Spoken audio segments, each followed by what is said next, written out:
So love is in the air. मैं ऐसा क्यों बोल रही हूँ, क्योंकि पिछले 1-2 महीनों में हम देख रहे हैं लगातार 3 केसेस जो पॉपुलर हुए हैं कि जो औरतें हैं वो अपनी कंट्री छोड़ के दूसरी कंट्री जा रही हैं अपने प्यार की खातिर। सबसे पहले सीमा हैदर आती है अपने पति बच्चों को छोड़ के सचिन के पास, पबजी के थ्रू वो मिलते हैं। देन अंजू आती है, अंजू इंडिया से पाकिस्तान चली जाती है और वो फातिमा बन जाती है, इस्लाम में कन्वर्जन करा लेती है और उसको उसके लिए बहुत ज़्यादा बोल रहे हैं कि 50,000 से 1 करोड़ तक की कुछ प्रॉपर्टी भी मिली है उनके मार्फ से इस्लाम में कन्वर्ट होने के लिए, और वो भी अपने पति और बच्चों को छोड़ के चली जाती है।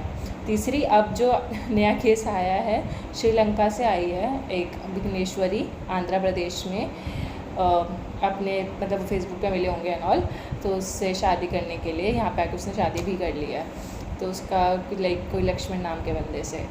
सो आई वाज लाइक कि ये क्या हो रहा है, इतने सारे केसेस एक साथ कैसे आ रहे हैं, कि क्या इस बार औरतों ने बीड़ा उठाया है क्या कि आपस में इंडिया, पाकिस्तान, श्रीलंका ये आपस में अच्छे रिश्ते बनाएंगे, उनकी औरतों ने ये बीड़ा ले लिया है। ऐसी बहुत मीम्स वगैरह घूम रहे हैं सोशल मीडिया पे।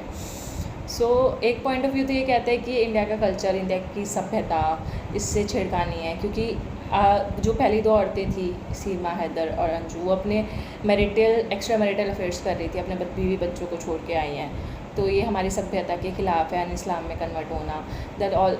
तो ये एक पॉइंट ऑफ व्यू कहता है।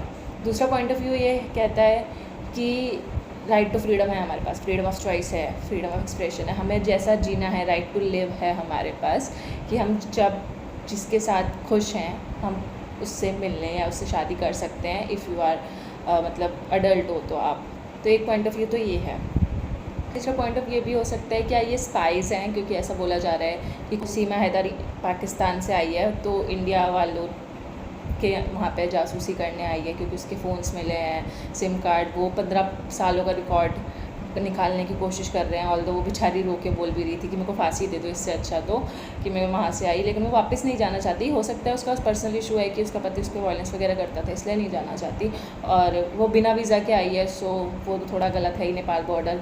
तो इसी बहाने में ये तो पता चल गया कि इंडिया में इलीगल माइग्रेंट्स जो हैं वो उनका क्या रास्ता है आने का, तो ये एक प्लस पॉइंट थोड़ा सा उसमें है। Then last point of view ये हो सकता है कि क्या पता सच्ची में लोगों के मन में जो प्यार, प्रेम, इश्क जो भी बोलते हैं वो सच्ची में उभर रहा है और लोग सच्ची में उसकी वजह से ही शादी कर रहे हैं ऑल दैट स्टफ। सो ये 4 पॉइंट ऑफ व्यू थे। आप बताना आप कौन सा पॉइंट ऑफ व्यू में बिलीव करते हो, क्या वो स्पाइस हैं या सच्ची में वो उन प्यार की वजह से आए हैं। तीसरा कि कुछ तो गड़बड़ है दया टाइप सीन, और चौथा कि क्या इंडिया का कल्चर इस सब की वजह से जो एक्स्ट्रा मैरिटल अफेयर्स हो रहे हैं उनकी वजह से डिस्ट्रॉय हो रहा है। ऑल्दो श्रीलंका वाला केस अगर हम छोड़ दें तो ये 3-4 व्यू पॉइंट थे जो मैंने नोटिस किया अलग अलग वीडियोस में, टीवी में देख के, कि ये चीज़ों को, डॉट्स को कनेक्ट किया जा सकता है। ऑल्दो देखा जाए तो राइट टू फ्रीली मूव भी है हमारे पास, राइट टू चॉइस भी है, राइट टू लिव भी है, तो उसके अकॉर्डिंग तो सही है अगर वो जेन्युइनली इस रीज़न की वजह से आए हैं या गए हैं। बाकी डू कमेंट योर व्यूज़ कि आपको क्या लगता है, and do share the video if you like that. Bye bye.